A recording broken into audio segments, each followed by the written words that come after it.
Hi everybody, all my followers, welcome to another video. This video today hopefully will be a quite quick video, if everything goes the way I think is gonna go. I don't know yet what the problem is. That's why I said if the things goes the way I think they're gonna go, it's gonna be a short video. Otherwise, it might gonna be more complicated. But let's gonna start then on what the problem is. So the car is a C4 2005 1.6 petrol with the NFU engine, and that doesn't really matter for this case as well. So the problem with the car is this.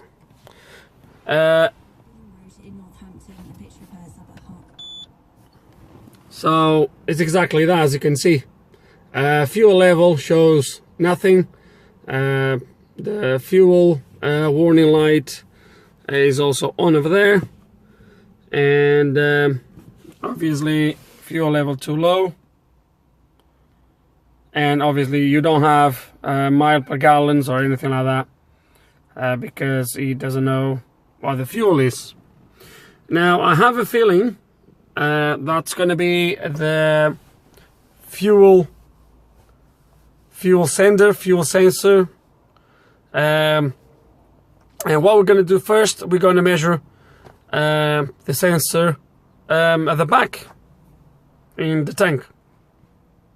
So the fuel level sensor is right there. So it's right underneath the rear seat. You just lift that up. You take this cover off, and we have the fuel pump and the fuel sensor. So I've unplugged already, and you have only four wires on this, and it's quite easy to identify the wires. The thicker wires are for the pump, and the thin wires are for the fuel level sensor. And obviously when you look inside the plug, the two thicker blades are the ones for the pump, for the motor. The other two on the side are for the fuel level sender. Now what we're going to do is we're going to measure these two pins in there, and we should get anything between 50 ohms and 350, where 350 ohms would be an empty tank and 50 ohms would be a full tank. So we should get something in between. If we do get something in between, that means we're gonna have a problem elsewhere in the wiring or further down. If we don't get nothing in between that means that fuel sender is gonna be faulty, obviously. So what we're gonna do is I'm gonna try to put the camera so we can watch everything. Let me put the camera right here.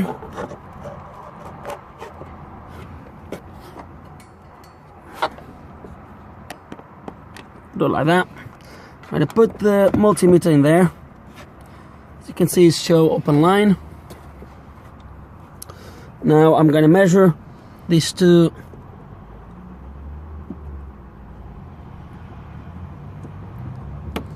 pins in there, and I still get open line. That one just came out. So yeah, I still get open line on this. Yeah, definitely open line. It's nothing there. So if I touch, just to prove, so if I touch the, get 0.2 ohms. So the multimeter is working. Yeah, open line. There's an open line, so which means my problem is going to be this fuel sensor. So what I'm going to do is, before I even remove this, I'm going to see if I can get hold of one before I touch this. Okay, so I've think again before I actually go and buy one. just in case, and glad I did, because I removed this is the actually car's pump, so I didn't went to buy another one. And when I took this one off to, you know, to have a look, to check, look what I found straight away, and we're gonna see it.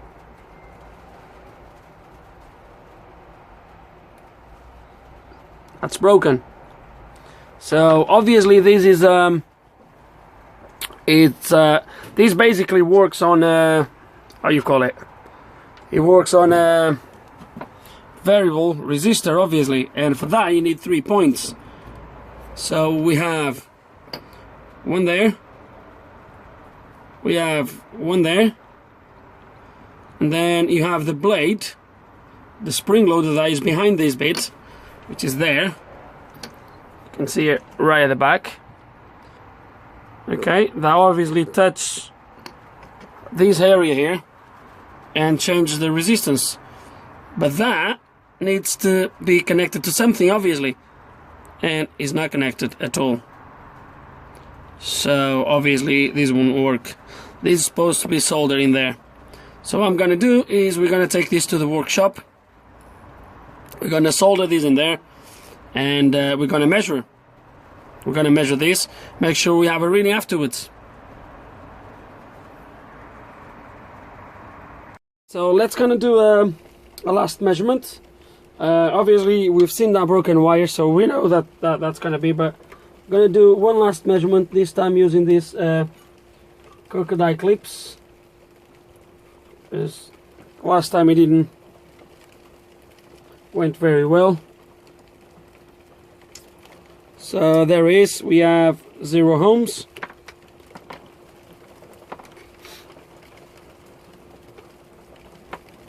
So we have 0 ohms, as you can see on the screen, which means an open circuit. So what I'm gonna do now is, I'm not gonna even weld it just yet. What I'm gonna do is, I'm gonna make this wire to make contact where we've seen it broken. And there is, we are start having readings. There is. And the reason why we have 0.352 kilo ohms is because if these drop well below the minimum, it actually comes out the scale and it stops reading. So it needs to go a little bit above. But let's kind of solder this wire then, and then we're going to measure again. Okay, so I've soldered this. I'm going to show you. Let me. I think you can easily see that the wire is welded. Soldered back in there where it should be. And the reading now, it's going to be able to see 349 ohms, empty. It's gonna put it up at the top, 50 ohms or 49, down, up,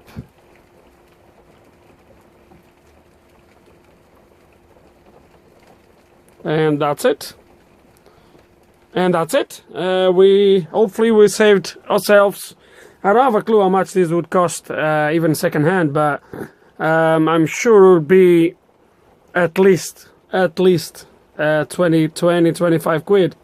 So I think we saved some cash in here, and all I'm going to do now is just put it back on the car, and hopefully we'll have readings on the dash. Hey guys, back on the car. Everything is fitted. Obviously I've just left it a little bit like that, just in case, but just put everything back on. It's really raining. It took me a little bit to get this in place. I haven't tried yet, believe me or not. It's gonna be the first time after the repair. So key on. It's gonna turn the ignition on.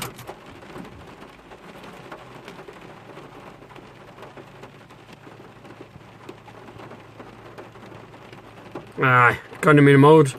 I'm gonna have to start the car. There he is. There he is, guys. As you can see, we have half a tank, which is probably about right. So yeah, that was the only problem, was that little wire broken.